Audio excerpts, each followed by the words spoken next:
Hey guys! Tonight we're time traveling to ancient Rome, not to visit the Senate or admire marble statues, but to slog through the fishy, fermented, frankly fragrant world of a garum vendor. Picture this. The air thick with sea salt and sizzling fish oil amphorae clinking against stone, and yes, you stumbling out of bed at the break of dawn to make a living one slimy sardine at a time. You probably won't survive this without a few nose plugs and a very forgiving stomach. So before you get comfortable, take a moment to like the video and subscribe, but only if you genuinely enjoy what I do here. And let me know in the comments where you're listening from and what time it is. Now dim the lights, maybe turn on a fan for that soft background hum, and let's ease into tonight's journey together. You trudge down to the docks of Ostia, Rome's salty, noisy little sister and gateway to the empire. The sky is still bruised with night, that deep purplish blue that pretends it's morning but clearly hasn't had its coffee yet. You haven't either. Instead, you've had a mouthful of stale barley bread, a sip of watery wine, and the invigorating splash of cold water straight from the communal fountain onto your face. That's all the wake-up call you need. It's all the wake-up. The port is already stirring. Crates are being lifted off ships with the creak of ropes and curses in 5 different dialects. Somewhere a goat is bleating in protest as it's relocated from one bad-smelling ship to another worse-smelling stall. You step over a puddle of, let's say, water and duck into your workshop. This is where the magic happens. If by magic you mean layering piles of fish entrails, salt and thyme into giant ceramic vats until something tangy and oddly beloved oozes out. Garum, the sauce of emperors and peasants alike. You've been told that without it, Roman cuisine would be little more than boiled porridge and salted greens. Whether that's true or just something sauce vendors like to believe, you cling to it like an amphora to a cork. The smell hits you like a forum speech from Cicero, loud, unavoidable, and layered with something accusatory. You open the wooden shutters to let in some sea breeze, though it usually just mixes with the fish scent into something new and unforgettable. Your nose has long since given up resisting. Now it just vibrates gently with acceptance. You inspect the vats. Some are bubbling just right. Others are forming a crust on top, which can mean excellence or disaster. You prod one with a wooden paddle. Good consistency. Slightly pungent. Hints of sardine and... oh no, that one might be mullet. Not that there's anything wrong with mullet, but the senator from across the district swears he can tell the difference blindfolded, and once threw a tantrum that left 3 slaves, 2 amphorae, and 1 unlucky dogfish in tears. You start the first round of stirring. This is more than just mixing. It's a delicate dance with fermentation. Not too fast or you'll break up the fish bones and get cloudy garum. Not too slow, or the top crust turns into something the gods themselves would wrinkle their divine noses at. You whisper encouragement to the vat. You're not sure why. Maybe it's the sleep deprivation. Maybe it's your little superstition. Or maybe it's because your father did it and his father before him, and all of them somehow thought that mumbling to fish guts was part of the process.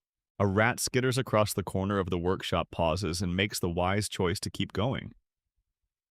You eye your dwindling sack of salt gathered from Puteoli's brine pans and taxed by no fewer than 3 different officials before it got to you.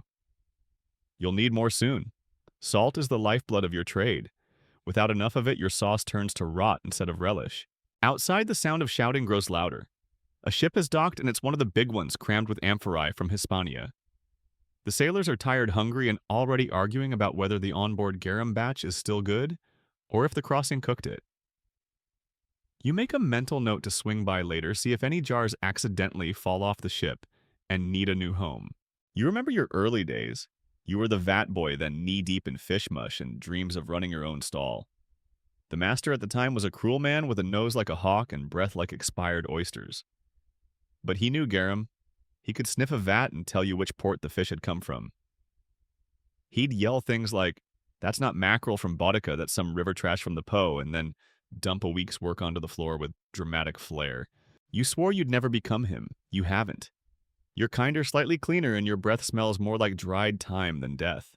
As the sun lifts higher, its orange glow bounces off the tiled rooftops and dances across the stone floor of your workshop. You pause, breathing it in.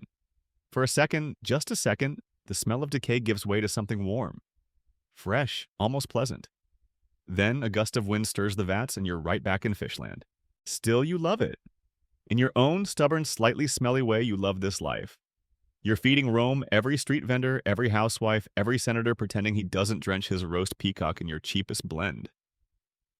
Historians still argue whether garum production was more local or centralized, but you know for sure if it's going on a plate in this city, it probably passed through your vats. You look down at your hands, stained with brine, fingernails rimmed with salt crust, wrinkled like they've lived underwater, and proud. These hands have stirred sauce that once sat beside golden tableware. They've loaded carts for tenement kitchens and unloaded jars for temple feasts. Another day begins full of vinegar-tongued merchants, sunburnt sailors, and at least one broken amphora. You stretch your back, grab the ladle, and whisper to your next vat of bubbling future income. Don't betray me today, all right? By mid-morning, the vats are burbling with more confidence, and the sharp tang of fermenting fish has matured into something richer, almost sweet if you tilt your head just right and breathe through your mouth. You wipe the sweat from your brow with a scrap of linen and lean over the biggest amphora in your workshop. Your prize fermenter. It's the oldest one, the most reliable, and the one you've nicknamed Old Octavia because, like your aunt by the same name, she's temperamental but usually delivers. Now comes the real work crafting the perfect batch. You move to your covered prep table and begin laying out your tools. Long-handled wooden spoons, sieves made of bronze mesh, and a few broken amphora shards you keep around for scraping the tough bits. There's also the sacred ledger, a wax tablet smudged with fish oil and scratched with years of recipes, supplier notes, and desperate reminders like, never buy from Rufus again. Swore it was tuna, it was eel. Garum isn't just fish and salt, it's an art. You need the right balance. For this batch, you're working with mackerel heads and entrails included. Some purists say anchovy's superior, but anchovy's been harder to find this season, and mackerel gives a rounder finish. Probably. Maybe. Honestly, most of your customers wouldn't notice unless the sauce came with a side of drama. You mash the fish into coarse chunks, then layer them with sea salt in the vat. The rhythm is almost hypnotic fish salt, fish salt. The stack builds like a stinky lasagna. You press it down with your paddle, covering the top with a linen cloth weighted with stones, and whisper a half-hearted prayer to Neptune. It couldn't hurt. Historians still argue whether garum was fermented in open sun or under shelter. You do both. Some vats sit in the courtyard bathing in sunlight and the occasional seagull insult. Others you keep in the shadowed back away from heat spikes. Experience and a fair bit of trial and odor taught you how unpredictable a Roman summer can be. While old Octavia gurgles away, you take stock of your ingredients. The salt bins are low. You'll need to send someone to the Pons Sublicius market. And there's a fresh rumor swirling through the streets. A new supplier just arrived from Hispania Baetica boasting fish so oily you could fry bread with their tears. Your ears perk at that. The Baetican coast is legendary for garum-grade mackerel, its waters teeming with fish that practically ferment themselves. But rumors in Ostia are like figs in a storm, juicy but often rotten underneath. Last time you chased a whisper, you ended up with a shipment of exotic marine delicacies that turned out to be sea slugs and amphorae. Still, you scribble a note to yourself on the wax tablet, Baetican mackerel worth sniffing. The smell in your workshop thickens as the fermentation deepens. There's a pungency to it now, not just fish, but something mineral and strangely floral. You pause. That's a good sign. The best garum smells less like death and more like transformation. You remember your old master's words, if you can smell the sea and not retch, it's almost ready. He also said that about pickled turnips, so grain of salt. You pause your stirring for a sip of pasca, a sour vinegary drink meant to quench thirst and discourage hope. It does both quite effectively. Your throat protests, but you drink anyway. Hydration, after all, is the one luxury you can't ferment and sell. You check on the smaller vats, the ones brewing different grades. Your premium garum, the Liquamen Floss Florum, goes to rich households in Rome. A single amphora can buy you a month's grain. Then there's the mid-tier stuff sold by volume to street vendors and inns. Finally, the alec, the thick, salty sludge left at the bottom of each vat. That's the stuff you sell dirt cheap, often to slaves or the truly desperate. It's still nutritious, probably, you think. You scoop out a sample from one of the medium vats and run it through a cloth. The golden liquid drips slowly like honey with a vendetta. You hold it up to the light. Beautiful. A little cloudy, but not enough to fail. You don't embarrass me in front of a senator test. This batch you decide could be perfect with a dash of herbs. Not everyone does this. Some purists think it's cheating, but a sprig of savory or a handful of thyme stems adds a complexity that makes the sauce dance across the tongue instead of punching it. You fetch your bundle of herbs grown in a window box that overlooks the alley where cats howl at night, and where last week a drunk legionary mistook your door for a latrine. You toss the herbs into the vat and stir them in slowly, methodically whispering the names of provinces where you hope to one day sell your garum gall. Mauritania, maybe even Britannia, though the thought of pickled herring paired with Roman fish sauce makes you shudder. A soft knock on the lintel. It's Marcus, your nephew, and occasionally reliable apprentice. He's late as usual, but he's carrying a crate of empty amphorae with the careful terror of someone who's dropped too many before. You gesture him toward the rinsing station, then remind him again that amphorae need to be completely dry before filling. Otherwise, you get mold. And mold, as you've learned the hard way, does not improve the flavor. Marcus nods, muttering about his back and the unfairness of life. You bite back a retort. He's young. He doesn't understand that back pain is a privilege of the living, especially when you're not on a slave galley. The day stretches on. You make another batch, layering, salting, stirring. You skim foam off the tops, bottle smaller quantities into jars for local delivery, and argue with a mouse that's taken up residence near the drying herbs. You do all this with the tired efficiency of someone who no longer flinches when a fisheye stares at him from the vat. And as the sun begins its descent and the shadows grow long across your threshold, you sit for a moment on the worn stone step of your workshop. The sea is just visible in the distance, shimmering gold. You take a long breath. It still smells like your work, but somehow that doesn't bother you. You've stirred sauce into being today. You've nudged nature into giving up something more than just decay. You've turned fish guts and salt into liquid gold. You've made garum, and in Rome that counts as feeding the empire. You drag a hand across your gritty forehead and rise from the stoop. There's no time to watch the sea glow. You've got jars to pack and people to impress, or at least not discussed. The cart is already half loaded in the alley, a creaky thing with a single cracked wheel that always groans louder than you think it should. It's drawn by a donkey who hates you. His name is Brutus. You think the name is appropriate. You suspect he thinks the same of you. You load the amphorae with the care of someone who's shattered too many on cobblestones. Each jar is sealed with a cork, a waxy smear, and your personal stamp, a stylized fish under a crescent moon. It's not especially artistic, but it's recognizably yours. Branding matters even in ancient Rome. Historians still argue whether most garum jars were labeled by content or maker. But you know this much: when a tavern owner sees your fish and moon stamp, he knows he's not getting alley sludge. Brutus brays as you tighten the rope around the jars. You bray back. Marcus snorts a laugh. He's gotten better at packing jars since the great spill of Saturnalia 2 years ago, when one corner of the Subura smelled like rotting fish for a week, and you received exactly 6 curses from passing matrons. You set off through the streets. The wheels clatter and moan. Brutus plods. The cobblestones bounce your kidneys like dice in a cup. It's a slow march through a city that's always in motion, vendors, shouting children, chasing geese, and a chorus of smells that compete with your own. Roasting chestnuts, hot oil. Wet dogs, something vaguely burning that might be incense or a civic mistake. Your first stop is a wine shop on the corner of a busy insula. The owner, Publius, is a walrus of a man with an apron crusted in flour and shame. He greets you with a nod and a sniff. Smells strong today, he says, which in garum terms is a compliment. You unload 2 small amphorae, swipe his wax tablet for your tally, and toss him a half-rotten olive as thanks. He likes the soft ones. Weirdo. Next you pass through the Forum Piscarium, the fish market. You never stay long. Too many competitors, too many smells, and one unfortunate ex-friend who still thinks you stole his salting technique. You didn't. His was just worse. At a busy crossroads, you run into a patrician steward named Crispinus, dressed in a toga too clean for this street. He wrinkles his nose but gestures discreetly at your cart. My master wishes another crate of the, he lowers his voice, premium blend.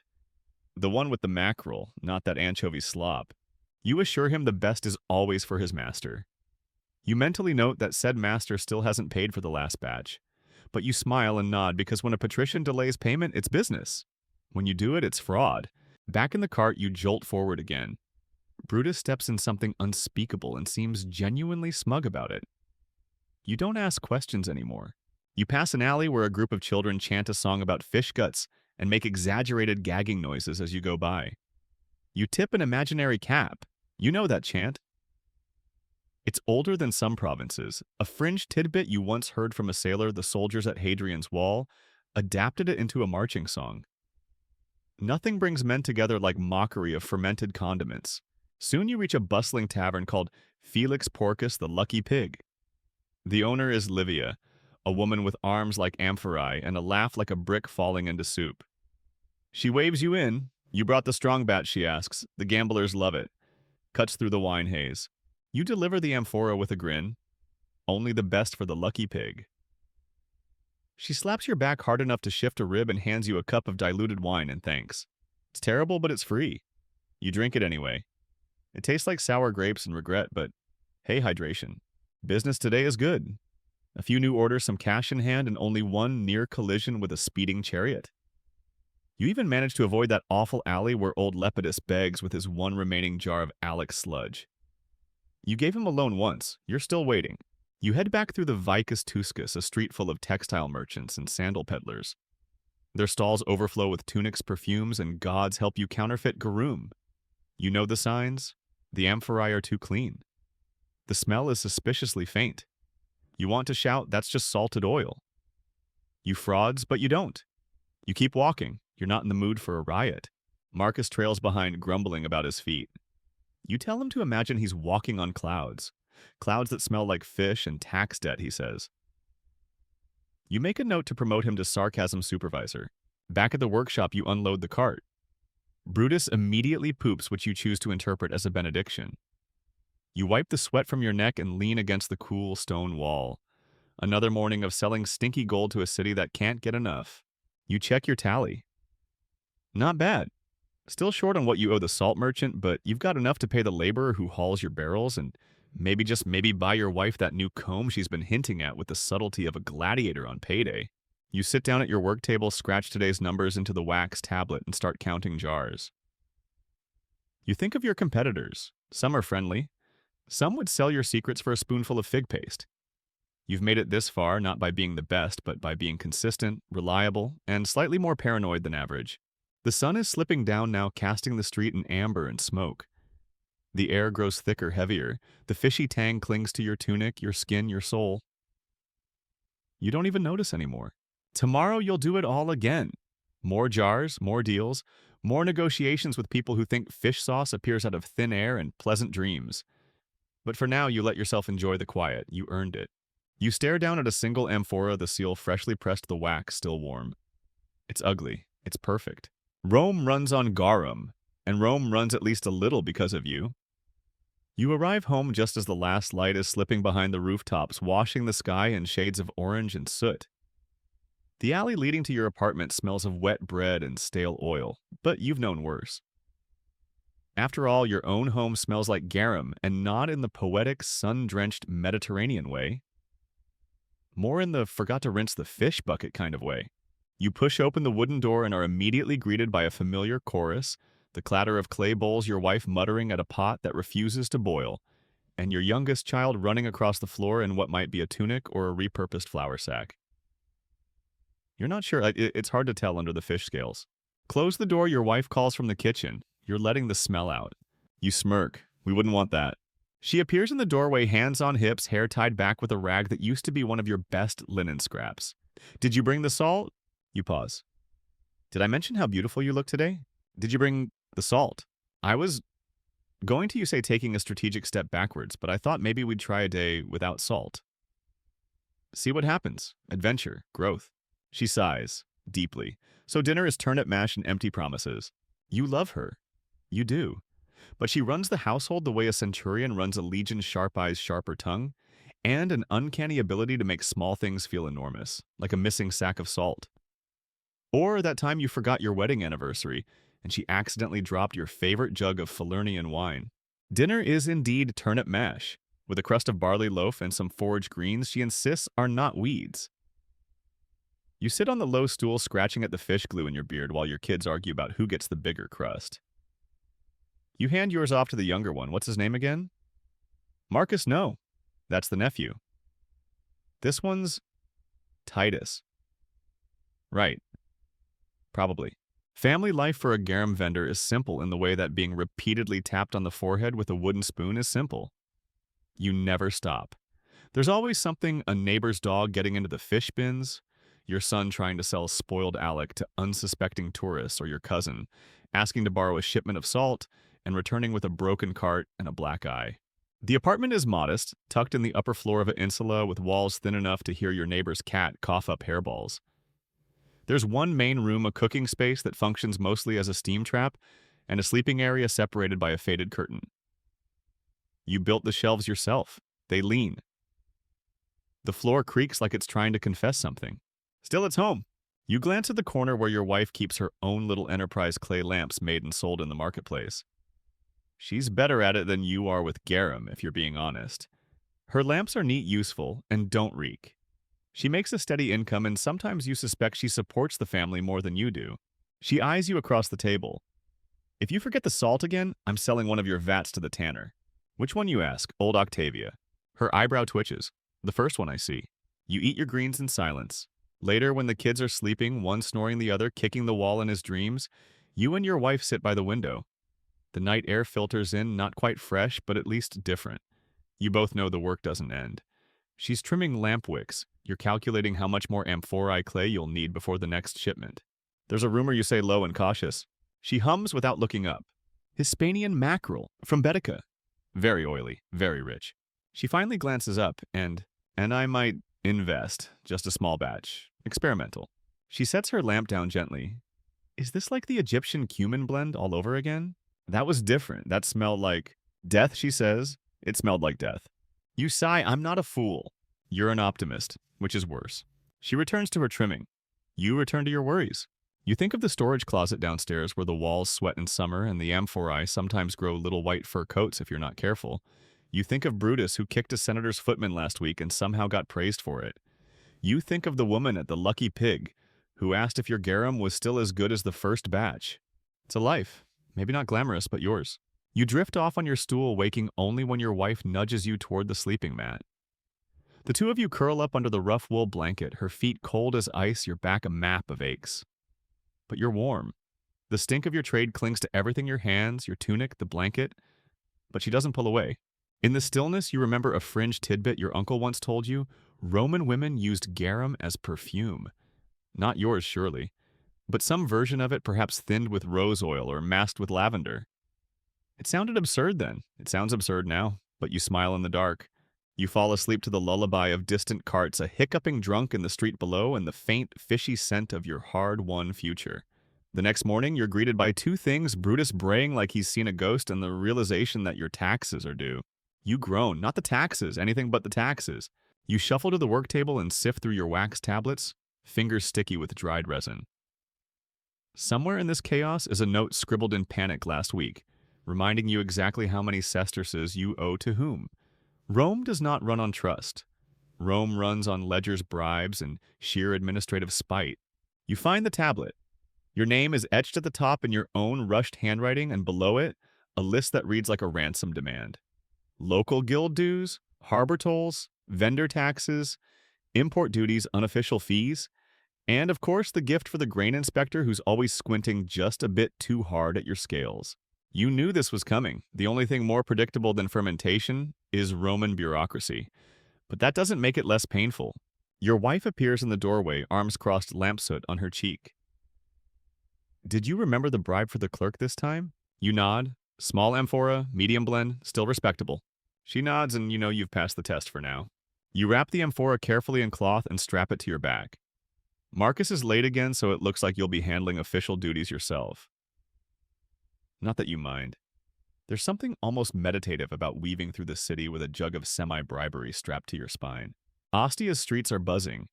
The breadline wraps around the bakery. A pickpocket nearly bumps into you, but thinks better of it. Probably because of the garum stench radiating off your tunic like a protective aura. You wink. Self-defense by fish sauce. It's not glamorous, but it's effective. You reach the office of the Tribunus Mercaturae, the market overseer. It's a squat building full of long queues, bored scribes, and the scent of stale scrolls. The clerk behind the desk doesn't look up as you approach. He's scribbling something that may be Latin, or maybe a cry for help. I'm here to pay, you say cheerfully. He sighs, finally glancing up. Name. You give it. He finds your record in a cracked scroll and makes a humming noise that sends a cold twinge down your spine. You're late. I'm early, you say, pointing to the date. Early, he repeats like it's a foreign word. Then you'll need Formus B signed by the shipping inspector and a duplicate tabula notarized by a temple official. You blink. For being early. He shrugs. The gods must witness all blessings. You reach into your sack and present the amphora. He eyes it, sniffs once, then slowly nods. This will do. Transaction complete. Rome, ladies and gentlemen.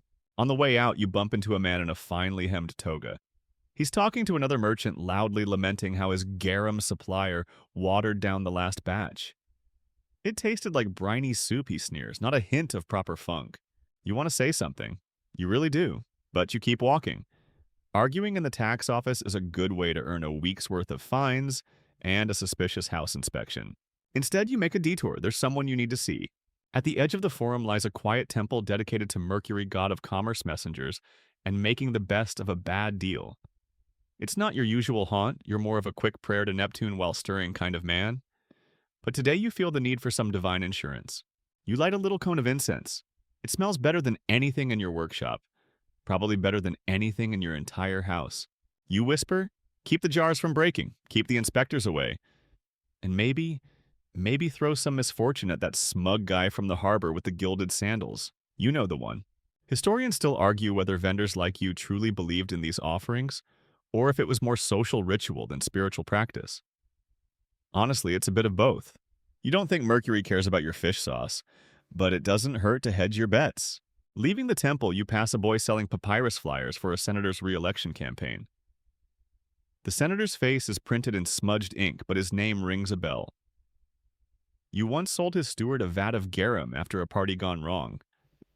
Best you have, the steward had said, because if the guests vomit again, it's your head. You gave him the strong stuff. The guests were silent that night. No news is good news. Politics in Rome is like garum, fermented, layered, and best left out of direct sunlight. You've learned to stay just close enough to smell opportunity and far enough to avoid blame. But that's getting harder. Lately, a few of your clients have been asking for contributions. Not coin, just a few jars here and there labeled clearly with your stamp to be passed around at social events. You'll benefit, they say. Everyone will know your name. You're not so sure. Fame is a double-edged amphora. It attracts buyers and competitors. Speaking of which, your route back takes you past the workshop of Sabinus, your not-so-friendly rival. His door is open, his vats are steaming, and that smell by Jupiter that's time. He's copying your herbed garum blend. You consider throwing a rat in one of his vats. Just a small one. Professional courtesy. Instead, you keep walking. Sabinus might steal your recipe, but he'll never steal your secrets like the exact salting interval for late summer sardines, or how to mask a slightly overripe anchovy with celery seed and attitude. Back at your workshop, Marcus is finally there, sweeping the courtyard with the enthusiasm of a sleepwalking turtle. Busy day, he asks. You toss him the wax tablet, mark down a payment, and a prayer. He blinks. To who? Mercury and Neptune, and maybe Fortuna just in case. He shrugs and scrawls something illegible. You sit down on your usual stool, soar in all the familiar places, and look out at your bubbling vats. Taxes are paid, the bribe was accepted, and no one died. All in all, a good Roman morning. You reach for a small cup of diluted wine, raise it to the gods, and toast softly. May the sauce never spoil, and the bribes always land. The next day, you wake up to thunder not from the sky, but from the frantic pounding at your workshop door. It's still dark out, and the only thing louder than the knocking is Brutus, who's braying like he's just witnessed divine wrath. You throw on your rough tunic, step over a sleeping Marcus who has taken to napping under the spice shelves for inspiration, and unlatch the door. A courier bursts in soaked with sweat and crusted dust. He's young, wild-eyed, and holding a shattered fragment of pottery like it's the Sibylline books. It's the shipment he pants, the Hispania batch, lost at sea. You blink, all of it. He nods, hands on his knees. Storm off Massalia, wrecked, crates gone. Captain swam back with a sandal and 2 dead eels. You close the door slowly. So this is how the day begins. You lean against the wall and let your head rest there for a moment. A whole shipment. Weeks of planning coin advanced bribes delivered even a small personal prayer whispered to Neptune. And the sea in his eternal wisdom burped it all back out. Marcus pokes his head out from under the shelf, hair wild. Was that thunder? You don't answer. Instead, you shuffle outside into the humid dawn where the air is thick with tension and a distinct whiff of wet donkey. The docks are already buzzing. Word travels fast in Ostia. Sailors shout over crates. Merchants cluster in tight huddles like anxious pigeons. You pass two men arguing about insurance claims.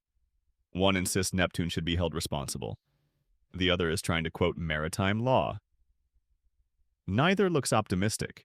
You find your friend and occasional supplier Owlus pacing beside a barrel of olives. He sees you and groans. Don't say it, I know. I won't say it, you reply. But I am going to look disappointed in your general direction. He runs a hand through his thinning hair. It was good fish, really oily. You'd have loved it. Now it's crab food. Any survivors? 2 amphorae. They floated. One's cracked, the other smells like someone pickled a boot. You sigh, loudly, the kind of sigh that makes a passing priest look at you with sympathy and offer you a prayer card. Storms are the enemy of the fish sauce trade. It's not just the lost product. It's the lost timing. You had customers waiting. A tavern throwing a gladiator-themed dinner. A senator's banquet that requested only the good stuff. Your schedule now looks like an empty ledger page, sad, blank, and full of accusation. Historians still argue whether Roman traders diversified their supply routes or placed risky bets on single shipments. You now find yourself firmly on Team Diversify. Back at the workshop, you gather your crew, Marcus, your cousin Lucilla, and a sleepy teen who may or may not be related to you. They listen as you explain the situation in solemn tones like a general preparing his legion for a very disappointing campaign. No Hispania fish, you say, no premium garum. Lucilla frowns. We could stretch the last batch. With what? She shrugs. More salt? You consider this. Stretching garum is a crime in some parts of the city. Figuratively, if not legally. Your reputation's already hanging by a salted thread. Absolutely not, you mutter. We'll do it the hard way. You spend the rest of the morning chasing mackerel. Not literally, though. You have once or twice done that when a cart tipped. No, today you're running from stall to stall, checking with every coastal trader you know. You make offers, counter-offers, and at one point, beg a man named Gaius to part with a barrel of dubious sardines. Caught them myself, he insists. You peer inside. Were you blindfolded? He doesn't laugh. Eventually, you scrape together enough to form a rescue batch, a combination of local mackerel, leftover anchovy, and a dash of dried mullet flakes you bought months ago and forgot you had. It's not elegant. It's not poetic. But it might work. You mix it in your backup vat. Old Cassius, a wide-bellied relic that tends to leak from the base. You plug the crack with wax and mutter all the appropriate words. The fermentation begins. Slowly, hesitantly, like even the fish aren't sure about this one.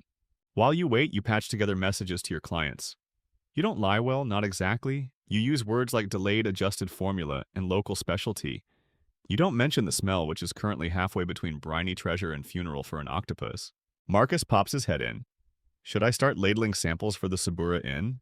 You glance at the bubbling vat. No, we wait. If we serve this too early, I'll be banished to Gaul. He nods solemnly. No one wants that. Gaul eats boiled vegetables and calls it cuisine. The day ends with no further disasters.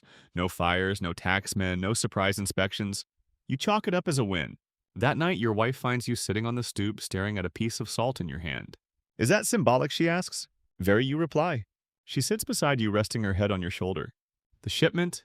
Gone. She pats your hand. Well, at least we still have your cooking to fall back on.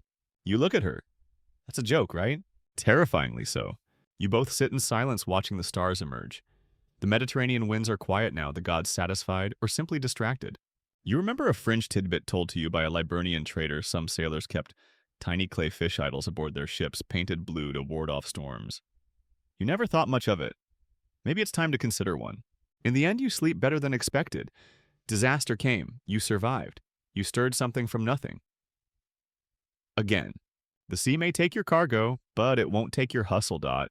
The morning begins with a crash. Not thunder this time, nor a panicked courier, just Marcus tripping over a stack of empty amphorae and sending them clattering like poorly behaved tambourines across the courtyard.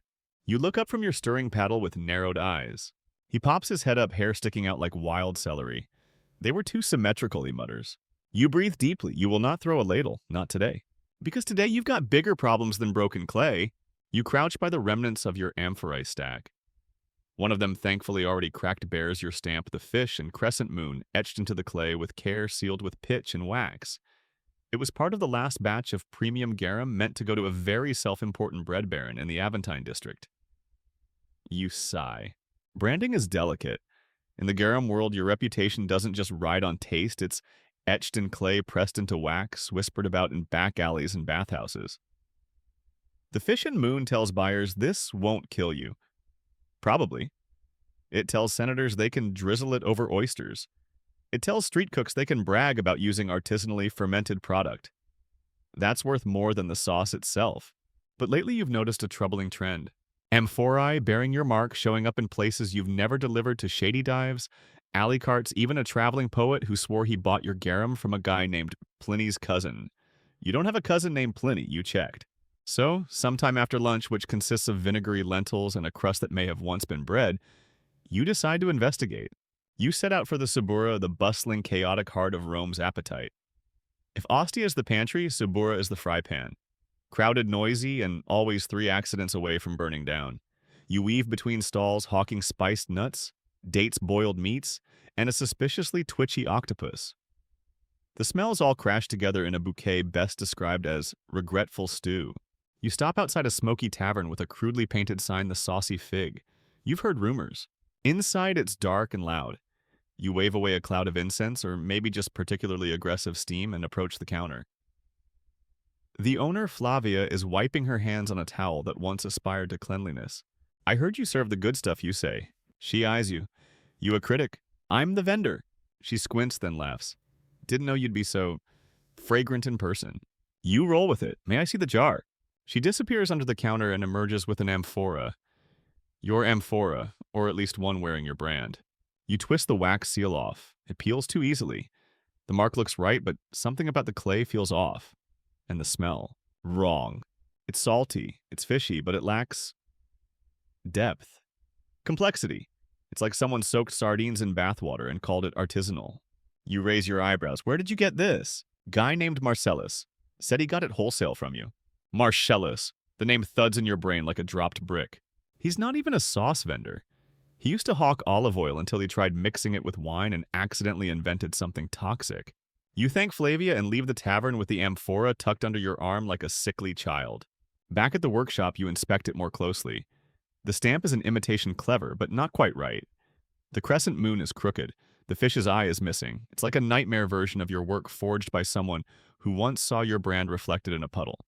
Marcus peers over your shoulder. So what now? You glance at your vats, your shelves, your carefully stacked amphorae. We fight dirty with cleanliness, you mutter. You begin a counterattack the only way you know how: better packaging. You haul out your amphorae stash. Some are chipped. Some have names misspelled by sleepy apprentices.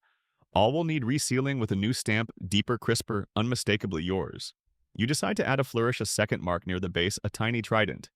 Subtle enough that only true customers will know. A secret handshake in clay. Marcus grins. Double branding. Nice. It's not branding, you say with mock seriousness. It's authenticity. Lucilla, passing by with a vat ladle, snorts. It's paranoia. Paranoia is why we're not broke. You spend hours in a haze of wax and wet clay, pressing stamps, inspecting seals, sniffing jars like a paranoid perfumer.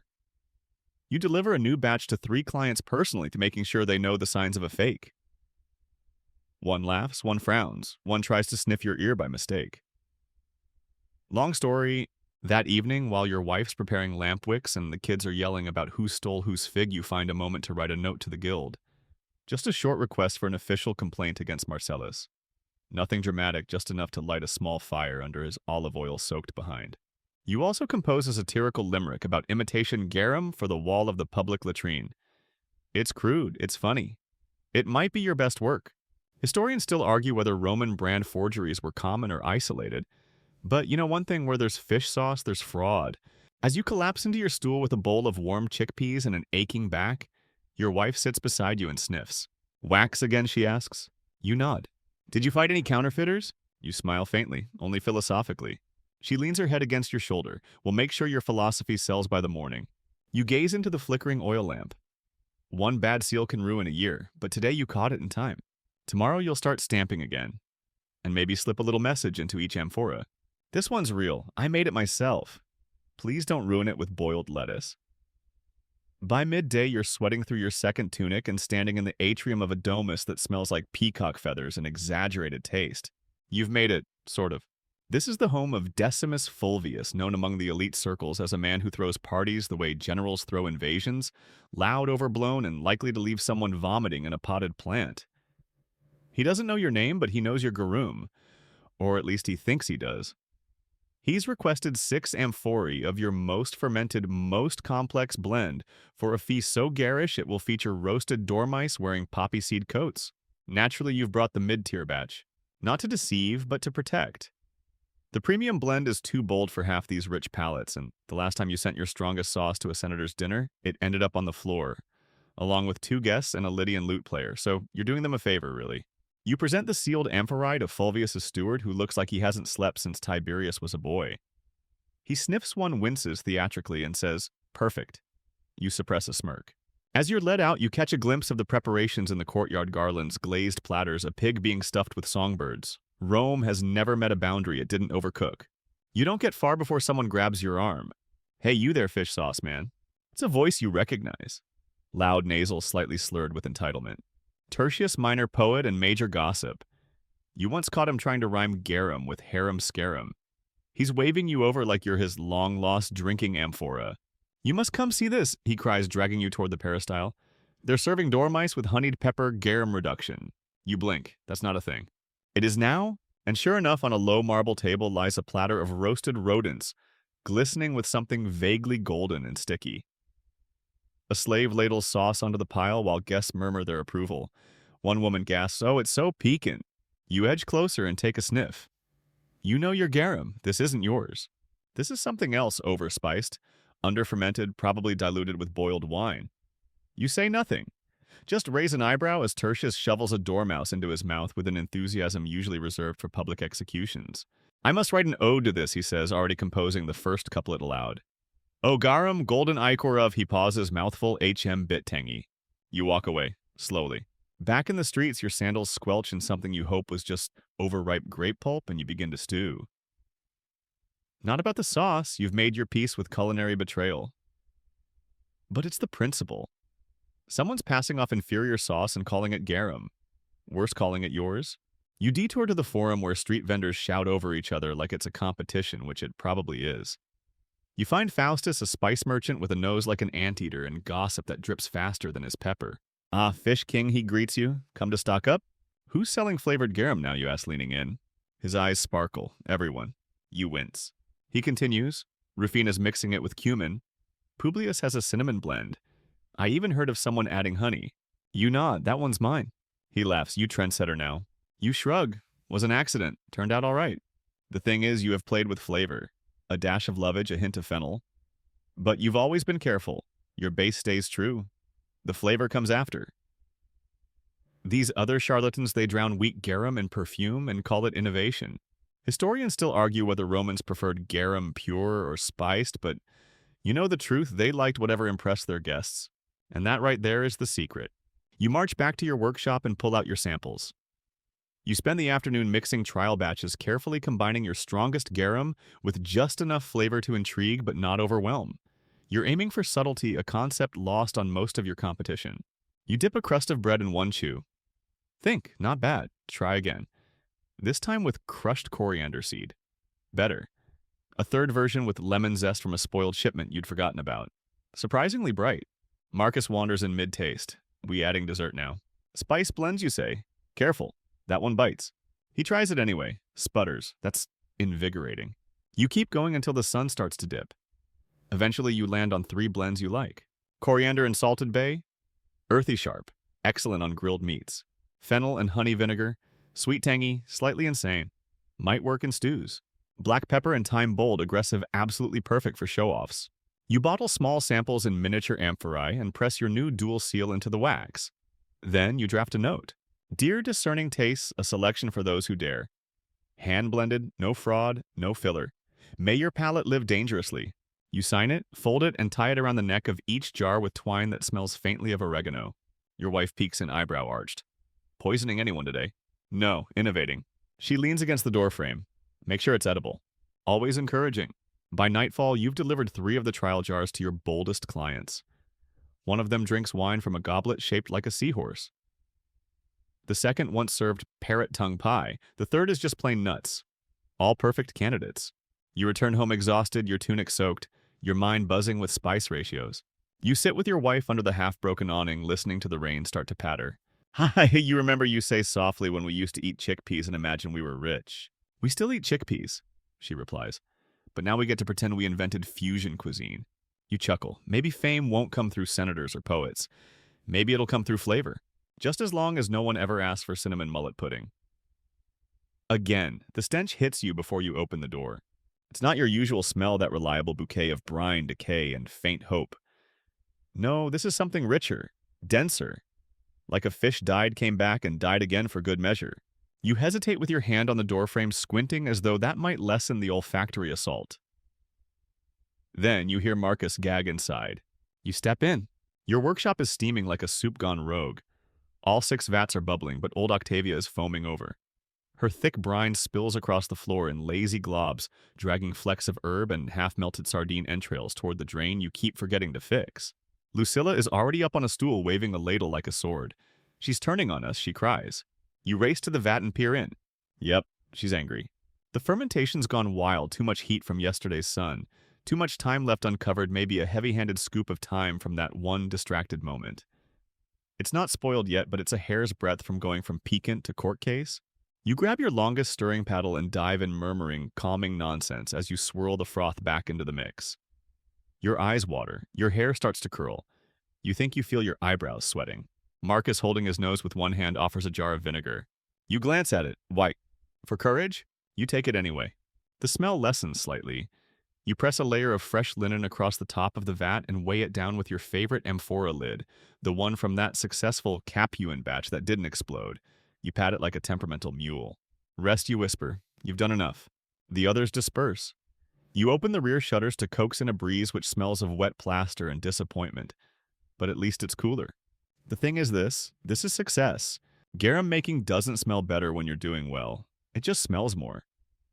A bigger business means more vats, more evaporation, more pickled fish ghosts in your lungs. And you've been growing fast. Too fast, maybe. You've taken on new clients, tried new blends, bought more amphorae than your shelves can hold. Yesterday, you caught yourself calculating storage space in your dreams right between the flying pigs and the singing garum jars. You're not resting. You're scaling. But scaling has its price. Take the laborers. You've had to hire more.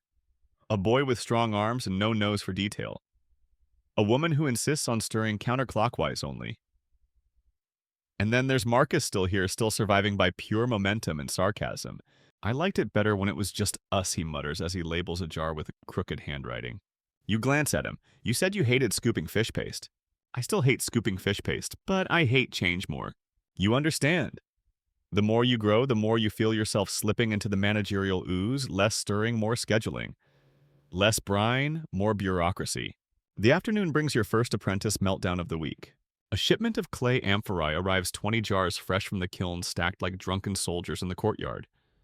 One has already cracked. Another is missing a bottom. The delivery boy shrugs and hands you a wax tablet. Not my problem, he says, clearly making it your problem. Lucilla kicks one of the defective jars and mutters something about standards. You sign for the delivery and think about quality. Not just of the jars or the fish or the salt, but of the people. Your people. You've kept the business small on purpose. Not out of fear, okay, some fear, but out of pride. You didn't want to turn into those big garum houses with their uniform vats and factory-style blends. But now with orders coming in from Rome, Baiae, and even a suspicious letter from a noble in Antioch, do you export must taste before purchase? You feel the stretch and the stench. Your neighbor's nose appears over the wall. You know it's getting worse, right? You smile. Thank you for your usual gentle input, Otho. He wrinkles his nose. You're making my olives taste like anchovy wine. You try not to feel proud? That's reach right there. Back inside, you call the team together. You don't usually do speeches. You prefer to let the sauce do the talking. But today the sauce is gurgling in several languages and possibly threatening legal action. You clear your throat.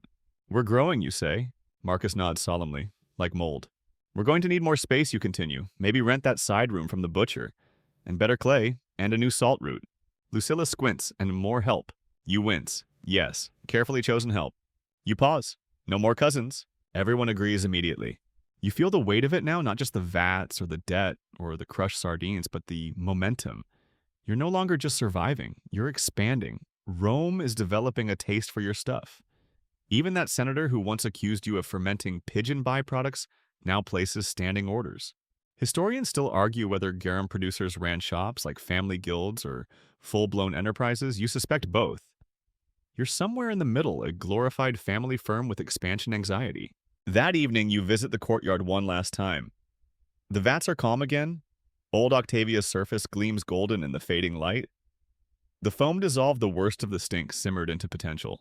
Your wife brings you a cup of pasca and sits beside you. You still want this? She asks quietly. You look out over your empire of fish guts and salt. Yes, you say, but maybe with better windows. She laughs. You clink your cups together, not in toast, in solidarity, in stink, in shared absurdity. Because here's the truth no one wants to say aloud: the stench of success isn't perfume. It's work. It's rot. It's vinegar in the nose and salt in the eyes. And it's glorious. You can't sleep. The moonlight creeps through the shutter slats, casting long, pale stripes across your sleeping mat. The street below is quiet, just the occasional clop of hooves or the half-mumbled argument of two drunk men trying to remember where they live. But your mind is wide awake. Not with dread this time, but curiosity. Where does your sauce go? Sure, you know where it starts, right in your courtyard in the churning bellies of old Octavia and her vat siblings.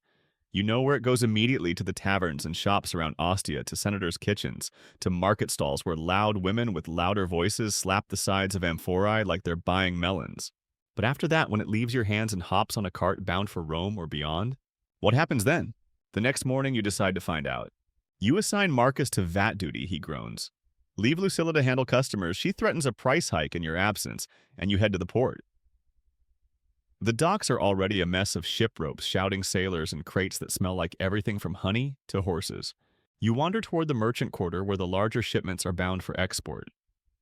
You're looking for one man in particular, Calvis, a bald freight broker who sweats like a roasted onion and has the memory of an amphora. He's delivered your garum before. You find him arguing with a man who's wearing more jewelry than fabric. Tell me again, Calvis is saying, how the jars exploded before I loaded them. The man gestures wildly, jingling. There was hissing. Actual hissing. You wait, patiently, smiling, trying not to inhale too deeply. Eventually, Calvis spots you. Fish sauce man. Excellent. I need someone to explain fermentation to this. He pauses, sizing up the customer perfume enthusiast. You wave politely. Just checking on my latest shipment. The crates from Massilia, they leave today. Calvis wipes his forehead. This afternoon. Ship's called Sappho's Folly. Good vessel. Solid hull, mostly upright. Mostly, you ask. He grins. Well, she lists a bit when the weather's jealous. You nod as though that's reassuring. A crate of your amphorae sits nearby, sealed with wax and your newest double-marked stamp. You pat it like a dog. Where does it go after Massilia, you ask? Calvis shrugs. Depends. Some offload for local markets. Others go north. Gaulish taverns love the stuff. There's even talk of it reaching Londinium. Londinium! You imagine your garum sloshing across a muddy road in Britannia, gracing a wooden table, as a bearded man in furs dunks boiled turnips into it and proclaims it edgy. You shudder and beam at the same time. Historians still argue whether Rome's garum industry was centralized or hyper-local. The truth, it seems, is that it's everywhere.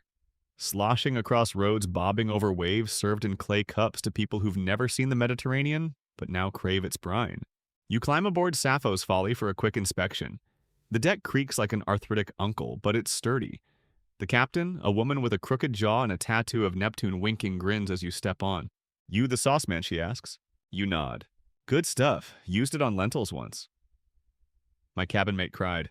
You're not sure if that's praise, but you accept it. Below deck, the air is warm and close. Your amphorae are packed tight, wedged with straw and tied with ropes to keep them steady. You reach down, stroke one jar's neck, and whisper, "Safe travels, friend." The captain raises an eyebrow. You just smile. As you step back onto the dock, something occurs to you. If my garum makes it to Gaul, you ask Calvis, how does it get sold? He thinks. Local merchants buy in bulk, bottle it in smaller jars, sometimes relabel. Add herbs, sometimes they claim it's local. You frown, even with my stamp. He shrugs. You know how it goes. Stamp means quality, but it doesn't stop a Gaul from claiming he invented fermented sardines. You make a note to consider exporting labels. Back in Ostia, your thoughts keep drifting to the road. You imagine your sauce being loaded into a cart bound for the northern provinces, sloshing over mountains, passed hand to hand, resold, reheated, reused. Maybe mixed into stews with unfamiliar names, maybe even poured over goat. You wonder if people out there know your name, or if they just call it the good one. At the workshop, Marcus reports a near catastrophe involving a toddler, a ladle, and a very curious cat. You sigh and resume your duties. But something's different now. You no longer feel small. You may never see Londinium, but your sauce might. That evening over dinner, your wife listens as you tell her about the voyage. The captain, the Gauls, the reach. She chews thoughtfully, then says, "We should raise prices." You nod. "We should charge double for shipments across the Alps. Triple if they relabel," you add. She grins. You lean back, sipping weak wine, imagining a map in your headlines connecting Ostia to ports and cities branching out in salty filaments across the empire. You remember a fringe detail from a trader once in far-off Illyria? Garum is sometimes mixed with sheep's milk. The locals swear by it. You make a face. But still your garum might get there. And that's something. You smell the fire before you see it. It's early, barely past dawn, and you're trudging down the alley behind your workshop with a basket of rosemary trimmings when the air changes. Less briny, more burnt. Like someone over-roasted a pig while trying to appease Vulcan and failed spectacularly. You round the corner and freeze. Your storage annex, just a lean-to really attached to the main workshop, is coughing smoke through the cracks in its roof. Not much yet, but enough to turn your stomach cold. You shout, dropping the rosemary, and rush forward. Lucilla barrels past you with a bucket before you can speak. Marcus, still barefoot and holding a ladle, appears moments later, eyes wide. "Is that our smoke?" You don't answer. You grab a bucket of rainwater and fling it at the door. Steam hisses. Inside, the shadows flicker orange. The three of you work in silence, splash-dash-cough, until finally the smoke thins and you can peer inside. The damage isn't total, but it's bad. The wooden racks holding your newest batch of amphorae have collapsed, burned halfway through. A dozen jars lie shattered, their contents puddled on the floor like oily tears. "Smells like roasted regret," Marcus says, wiping his forehead. You don't respond. You're too busy staring at the floor. Because among the shards you notice something odd. One of the wax seals isn't yours. It's not your fish and moon, and definitely not your trident. It's a crude S scrawled in a way only one person in this city would dare. "Sabinus!" Your jaw clenches. The man has always been a nuisance snide at market stalls, smug at guild meetings, and suspiciously interested in your herb blend ratios. But this smells like more than just competition. You kneel beside the broken jar and nudge a piece of it upright. The seal is unmistakable. And the jar, you recognize the shape. You sold one just like it 2 weeks ago, to a spice dealer who, now that you think about it, was oddly twitchy. A setup? Lucilla kicks a smoldering piece of rack. You think it was him. You nod. He's too proud to counterfeit quietly. He wants people to notice. Historians still argue whether garum rivalries escalated to sabotage. You now have a strong opinion on the matter. You spend the rest of the morning cleaning up the wreckage. Most of the main stock is safe, just scorched around the edges. But the lost batch, that was your celebration. Mix a delicate fennel-heavy experiment you were going to unveil at the next Saturnalia feast. Gone. You stomp into the workshop and dig out your ledger. Half the names on this week's delivery list were set to receive that batch. You'll have to substitute, explain, apologize. You hate apologizing. It always leads to someone offering you their recipe. You pause. Then scribble, Sabinus. Talk in the corner of the wax tablet with a little fish skull doodle. You're halfway through resealing your salvaged jars when a city official waddles in. He's plump, sweating, and wearing the tunic of someone who expects bribes and doesn't walk fast enough to chase them. How to report a fire, he says, nose wrinkling. Contained, you reply. Minimal damage, no public risk. He eyes the puddled fish sauce. Smells like a tavern exploded. Thank you. That's our signature. He snorts. You'll need to pay the disturbance fee. Of course. You hand him a sealed sample jar marked mid-tier, but he'll never know. He sniffs it, nods, and totters off. You lean against the doorframe once he's gone, exhaling hard. A passing mule carts by, trailing a scent you used to find offensive before you got into garum. Now it smells like background music. You sit with your wife that evening, both of you exhausted, your fingers stained with wax and salt. She listens to the story of the fire, the broken seals, the suspicious S. Sabinus, she says, mouth tight. You nod. I can't prove it. Yet. You glance around your modest home. The lamps flicker. The kids are snoring. Somewhere in the courtyard, Brutus snorts in his sleep. This is what you're trying to protect. Your wife sets her needlework aside, then you get clever. That night you draft a letter, not to Sabinus, to your guild. You write about counterfeit seals, about sabotage, about fires and fakes and the value of integrity in the garum trade. You don't name him directly? Oh no. You're smarter than that. But you leave breadcrumbs, just enough for others to guess. Then you do something risky. You deliver a jar to the city inspector's favorite tavern with a note. This is the real blend. The next time someone gives you a sour jar with a fake stamp, come to me first. Let them sniff the truth out on their own. The following morning, a stranger comes to your workshop.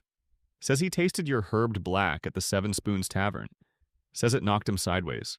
Says he wants to place an order, a large one. You agree cautiously, but your chest lifts just a little. Later that week, you hear rumors that Sabinus's last shipment didn't sit well with a small dinner party in the Aventine. Something about a senator's wife fainting at the smell. Something about a dog refusing leftovers. You don't smile, not outwardly. But inside there's the smallest flicker of satisfaction. Rome is a city of taste, but it remembers bad ones too. By the time you're tallying your last amphorae for the day, the light has gone gold and sticky, and your feet feel like overcooked lentils. You don't even realize you're muttering to yourself until Lucilla, passing by with a basket of thyme sprigs, says, "Is that a business plan or a curse?" You blink. Yes. Because what you're muttering about over and over is money. Not just the usual worries, broken amphorae, questionable clay batches. A barrel of mackerel that smells more optimistic than edible, but deeper worries. Roman worries, structural worries. Taxes. You pull out the wax tablet and stare at the numbers. Not even the satisfying scratch of stylus on wax can distract you from the hard truth you owe more than you have. Again, you've paid your guild dues. You've bribed your way through the most recent inspection. You've handed a jar of mid-grade garum to the fish scale-covered temple assistant who swears Neptune is personally offended if vendors don't donate before the full moon. But there's always more. This month, it's the portorium, a customs duty on everything you've imported and exported. They've raised it. Again. You now owe more to the Empire for moving your sauce than you do for making it, which feels like being charged extra to cry during a tragedy you wrote yourself. So you do what every Roman fish sauce vendor does in times of financial despair. You go to your accountant priest. His name is Tiberius Claudius Sabellus, and he lives in a 2-room flat over a bakery that smells like ancient yeast and burnt dates. He claims to be both blessed by Mercury and exceptionally talented at columns. You're not sure about the former, but the latter? Well, he hasn't gotten you imprisoned yet. He opens the door, still chewing. Ah, the fermenter returns. Come to confess or to deduct. Bit of both? Inside, he clears a scroll off his table, revealing the kinds of diagrams that look more like military formations than ledgers. He gestures for you to sit. You slide your tablet across. I need a way to creatively manage these numbers. He grunts, pokes the wax with a stylus, and starts muttering. I could reclassify the thyme as medicinal, he says, and the amphora wax as protective ritual material. You nod. Excellent. What about the bribes? Religious donations. You wouldn't not honor Neptune. Historians still argue whether Roman merchants kept accurate records or creative ones. You suspect they did both, just on different scrolls. After a long half-hour of scribbling, he hands you a revised tally. You owe slightly less now. Still painful, but not panic-inducing. I also recommend Sabellus adds an offering at the Temple of Mercury. Not a small one. Maybe a nice blend, something premium. You raise an eyebrow. Is this spiritual advice or a shakedown? He smiles. Same difference. So you leave behind a sealed jar, your fennel honey special, just to hedge your bets, and shuffle off to the forum to make your official tax payment. The bureaucrat at the counter is chewing something. He doesn't stop as he squints at your scroll and taps a cracked stylus against the table like a gladius against a shield. You're late. I'm early. You look late. You offer him a small amphora and a smile. The amphora is marked sample. He nods and tucks it under the counter like a dog hoarding bones. As you step away, you catch sight of something odd. 2 city scribes arguing over a batch of garum jars in the corner. One is waving a wax tablet furiously. That shipment was misclassified. It says temple goods, but it smells like street grade. You keep walking, slowly, whistling. Innocent as a cat in a pigeon coop. Back at your workshop, you set about inspecting the temple tribute jars. They're due tomorrow, Neptune's festival, and yes, it's optional, but only in the same way that breathing is technically optional. You prepare 2 amphorae sealed, scented with rosemary, and blessed with a few murmured lines you copied from a priest's hymn book. Then you prepare a third, very slightly smaller jar. This one's for the priest directly. You even add a fancy ribbon. Your wife wanders in, wiping clay from her hands. Is this the religion part or the marketing part? Yes, you say again.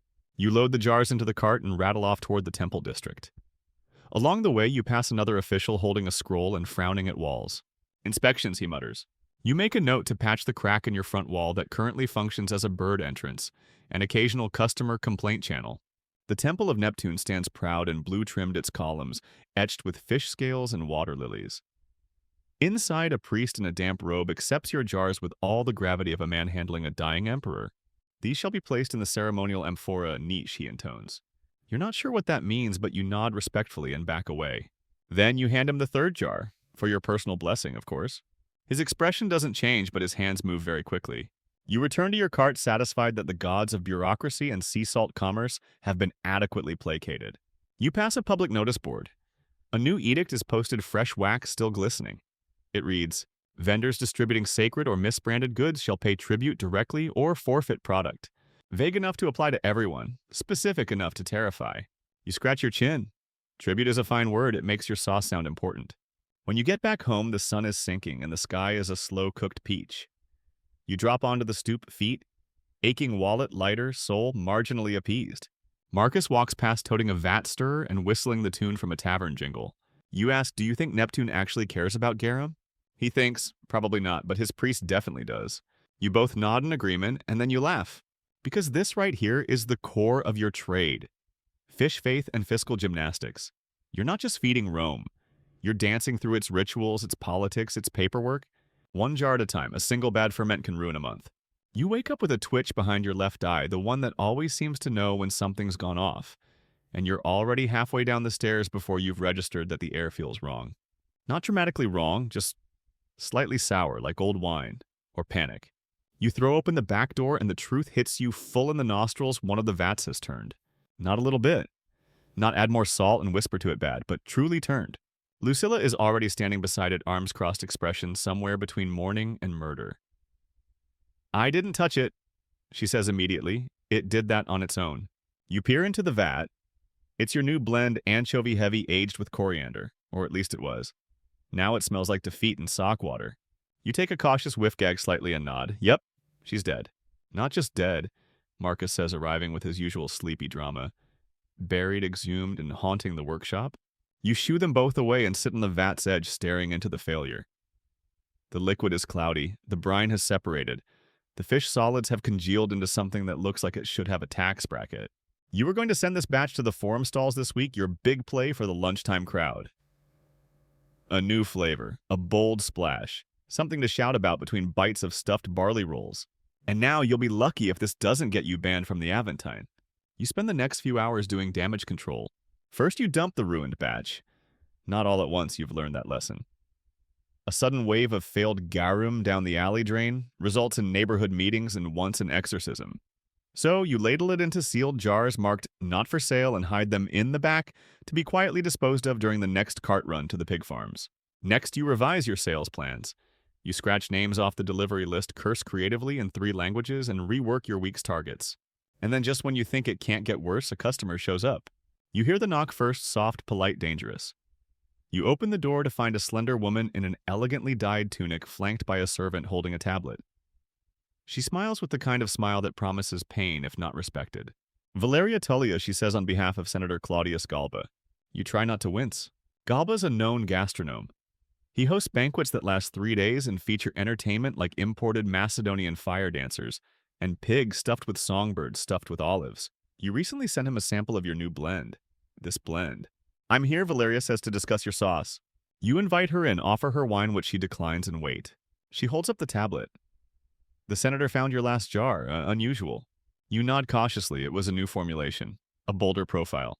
He described it as, she checks her notes, a tactical assault on the senses. You nod again, a little smaller.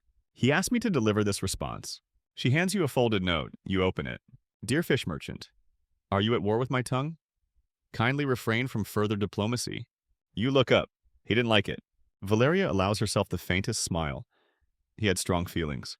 You're mortified. This isn't just a rich man's distaste. This is social danger. Galba's opinion flows down to other buyers, chefs, dinner hosts. If he calls your sauce a tongue assault, the next thing you know, you'll be the punchline at a poetry recital. You attempt a recovery. We believe the jar was compromised. Perhaps heat exposure? We've revised the process since then. Of course, she says. She doesn't believe you, but she's offering you an exit. You bow slightly. May I send a replacement? She nods.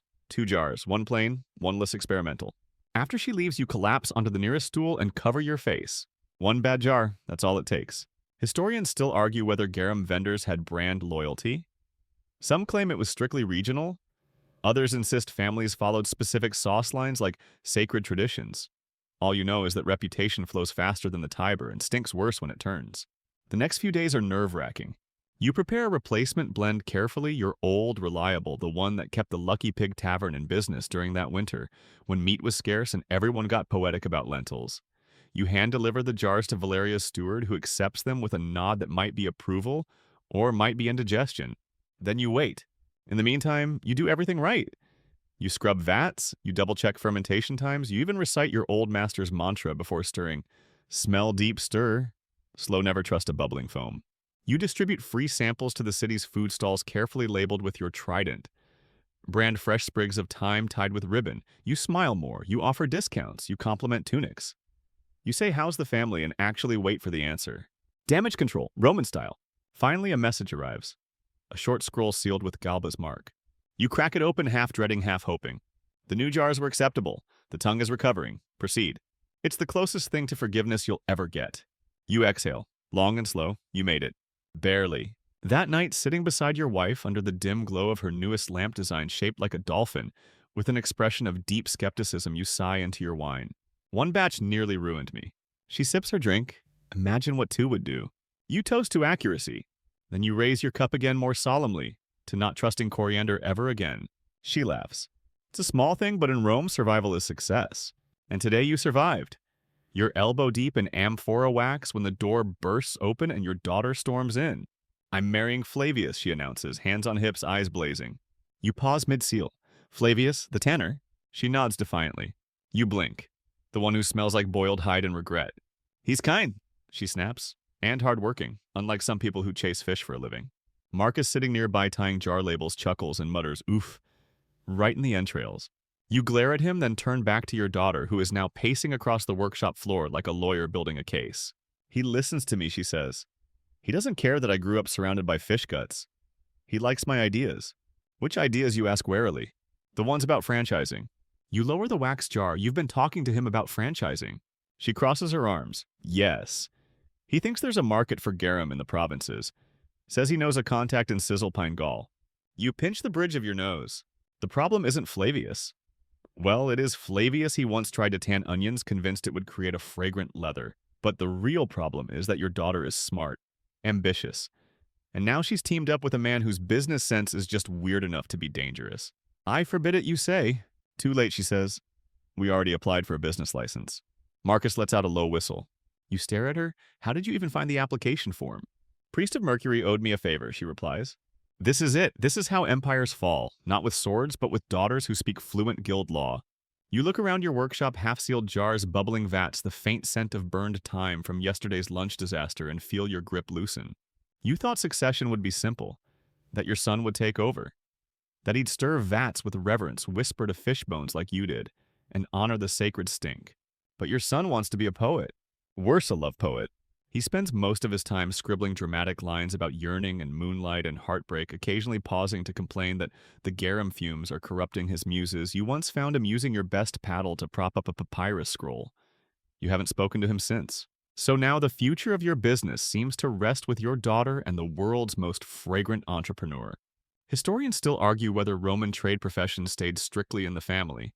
Some say yes, that trade secrets were guarded like temple scrolls. Others point to evidence of daughters' cousins, even in-laws running workshops. You now find yourself on the cutting edge of this very debate, and it smells like trouble. Later that day, your cousin Festus arrives. Festus has a permanent grin, the posture of a man who's always mid-deal, and a suspicious interest in your bookkeeping tablet. He plops onto a stool and announces, "Just stopped by to say I've launched my own line." You raise an eyebrow. "Of what?" Saucy says proudly.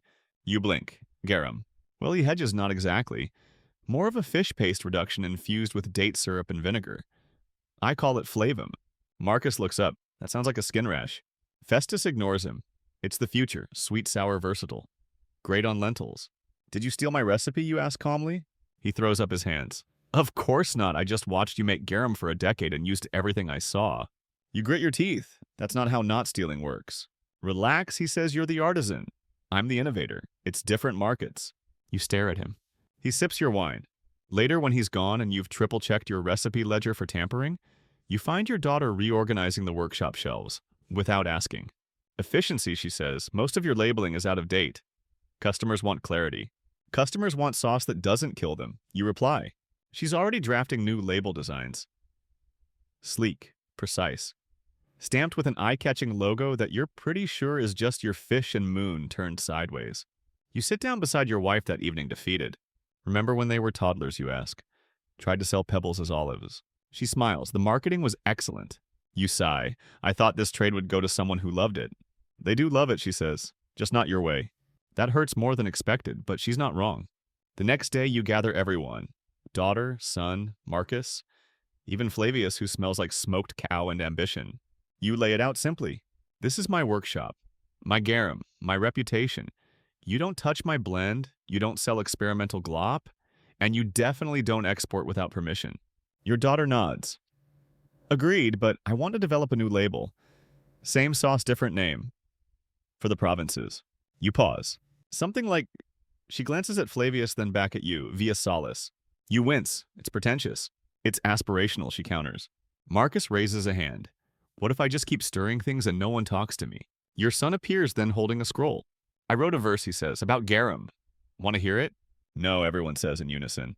You sigh. Fine, fine. Try your label. Sell to Gaul, but if anyone adds figs to it, I'm out. They cheer, even Brutus the donkey brays in approval. That evening, as you seal a jar with your own 2 hands and mark it with your faithful trident, you look across the courtyard and see your daughter packaging the first batch of Via Salis. Clean lines, crisp label, slightly too much wax. You allow yourself one small smile. The future stinks. But maybe, just maybe, it's in good hands. You stand at your work table, paddle in hand, and stare into a vat that refuses to bubble. Nothing's wrong, the fish are there, the salt is right, the herbs are fresh. But the brine just sits. Still, silent, like it's waiting for something, or worse, refusing something. It's a feeling you've been getting more often, not just from the vats, but from the city itself. You used to hear garum shouted from stalls, sung in tavern songs, even whispered at the forum by wives swapping recipes. Now you're starting to hear other things, like fig compote. You drop the paddle onto the table with a thud. Fig compote. Mushy, overly sweet, slathered on everything from fried livers to barley porridge. It's the new trend. They're calling it luxurious, as if fermenting mackerel for 6 months in ceramic jars with sacred salt isn't luxury enough. You go to the market to confirm the worst. At the Seven Spoons, a former customer of yours, the one who once asked if you could add gold flakes to your sauce for glamour, is now asking whether her goose could be compoted instead. At the Sabura food stalls, where once your garum was passed hand to hand with knowing nods and discreet sniffs, you now spot jars of imported fig paste stacked neatly beside apricot reduction and something called carrot wine glaze. You even spot a sign boasting now garum free. You stagger slightly, like you've just been slapped with a flounder. Historians still argue whether Roman food trends were cyclical or reactive, but you've watched tastes shift like sand under an amphora cart. 1 year dormice, the next mold honey squash, now everything is fruit. You slump onto a bench beside Marcus, who's gnawing on a turnip as if to prove a point. We're being replaced, you mutter. He squints. By jam? By flavorless ambition disguised as innovation, you clarify. Marcus shrugs. We had a good run. Maybe it's time we leaned into sweet garum. Could go great with cake. You shoot him a look. Or not, he adds quickly. Back at the workshop, your daughter is happily preparing another shipment of Via Salis, her spin-off garum brand. Sales are steady. Even Flavius seems semi-competent lately, though he still insists on wearing his leather apron to tastings. Your son shows up mid-afternoon to deliver another poem. You don't even ask. He just recites it from the doorway. Oh, sauce of brine and sea-born kiss, forgotten now in compote's bliss. But let them glaze their pigs with fig. One taste of you, their hearts grow big. You blink. Did you just romanticize sardines? He bows. Always. You shake your head. But you do start thinking. Not about poetry, not even about sweetness, but about adaptation.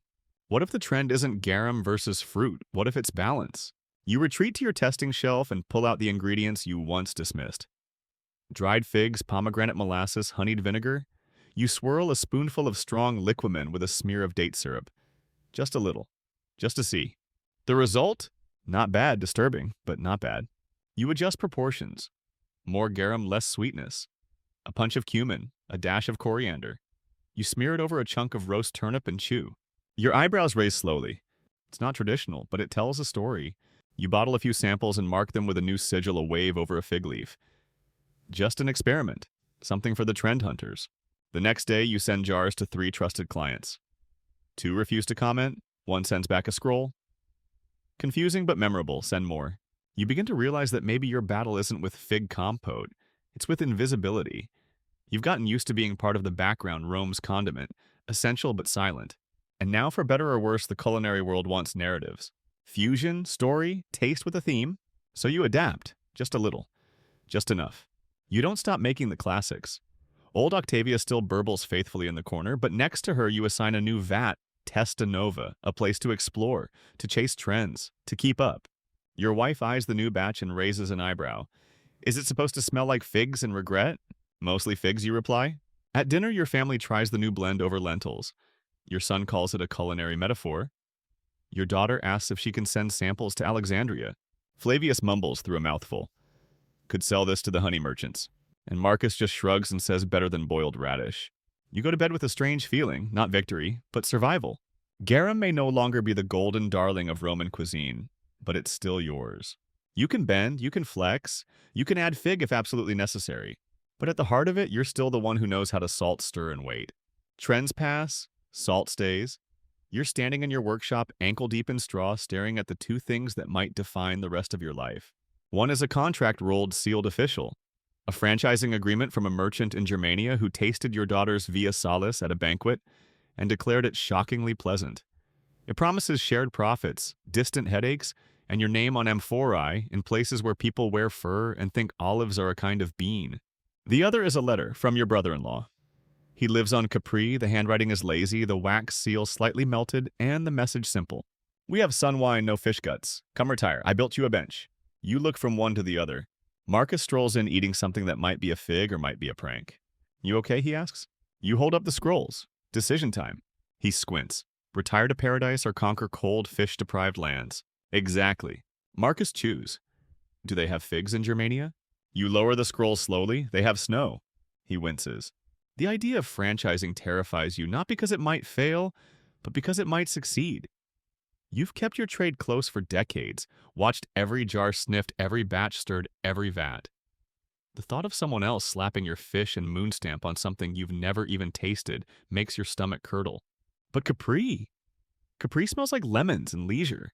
You could spend your days basking in the sun telling tourist stories about the old days and maybe not waking up at 4 a.m. because a vat is foaming like it's possessed. You sit at your workbench and stare at your hands. Calloused, brined, trustworthy. These hands have stirred more fish parts than most senators have thoughts. You flex your fingers, one of them pops. That might be a sign.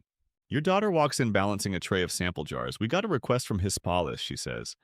They want 40 amphorae, all blended. All Via Salis. You nod absently. She hesitates. If you're thinking of retiring, I mean, we could handle it.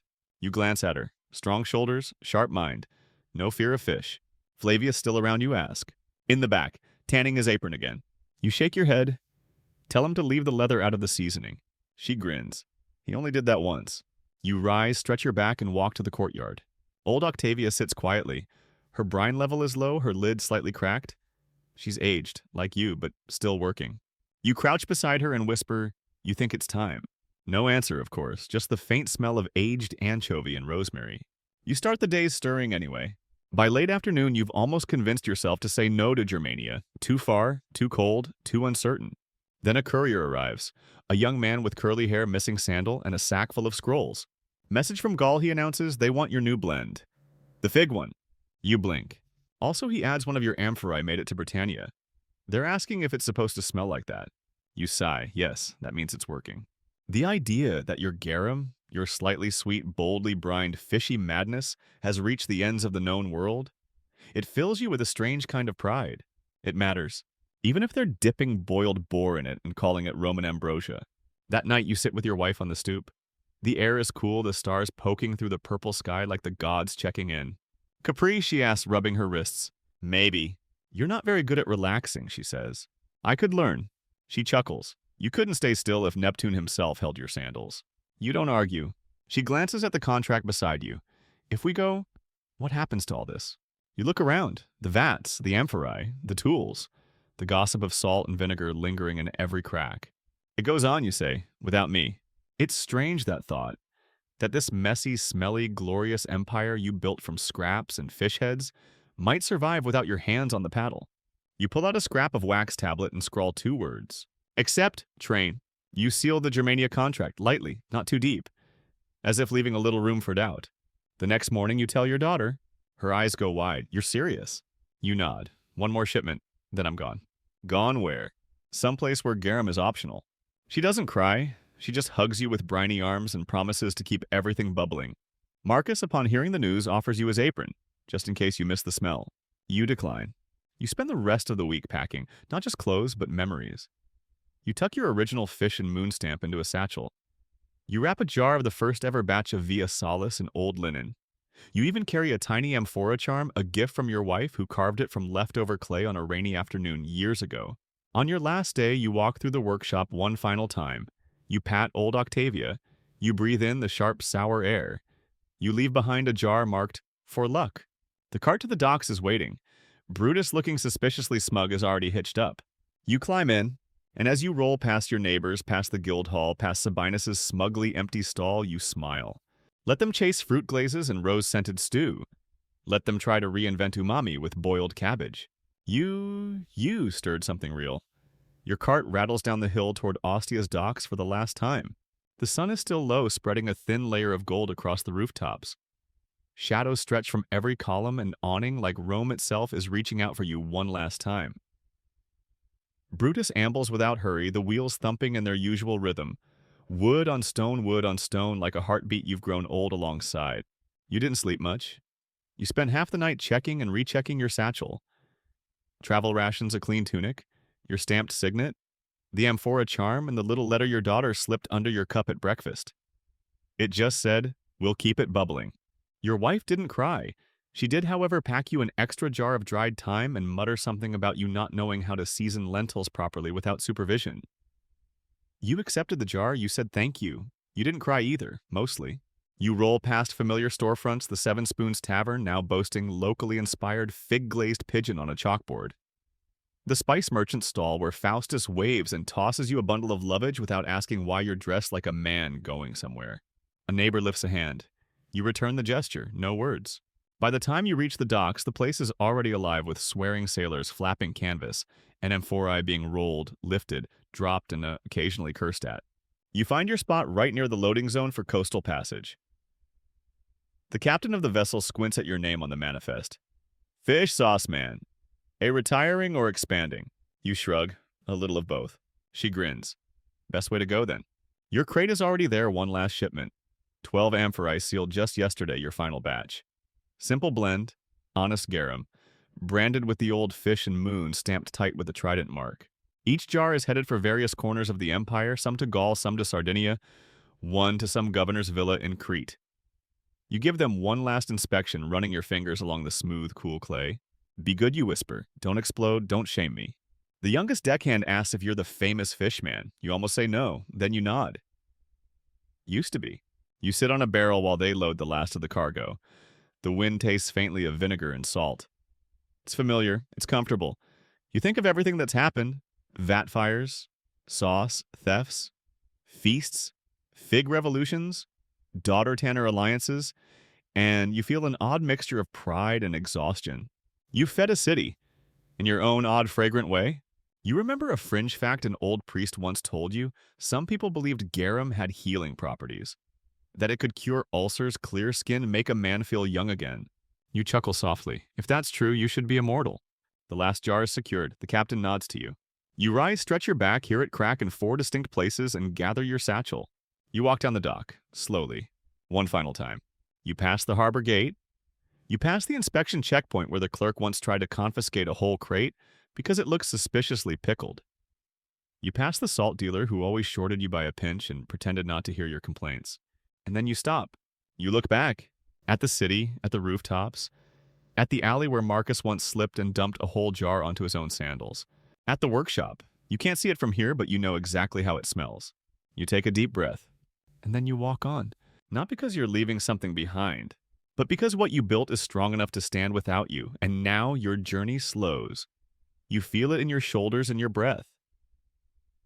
The sounds of the city fade behind you. No more rattling carts, no more shouting vendors, no more amphorae clinking together like drunken philosophers. The sea breeze brushes your cheek. It carries a different scent now. Not fish, not vinegar, just open air. You lean back against the deck rail of the boat, letting the gentle rocking of the waves lull your body. Your hands are still crusted with a little salt, a little wax, maybe a little thyme. But for the first time in years, they're empty. You're not stirring, not sealing, not weighing every coin against every grain, just resting. The sails fill, the sun climbs a little higher. The island of Capri waits somewhere ahead. Its cliffs sun-bleached, its streets quieter, its people less concerned about the correct ratio of salt to anchovy. You smile faintly as you close your eyes, and in the back of your mind you can still hear the faintest bubble of brine like a whisper from a distant vat. Not demanding, not urgent, just a soft reminder of the life you lived, the jars you sealed, the meals you made possible. You were a fish sauce vendor, you were part of something larger, and now you can rest. So let the waves rock you gently. Let the soft wind hum past your ears. Let the scent of lemon trees replace the salt. You're on the last leg of your journey. You've earned the calm. Good night.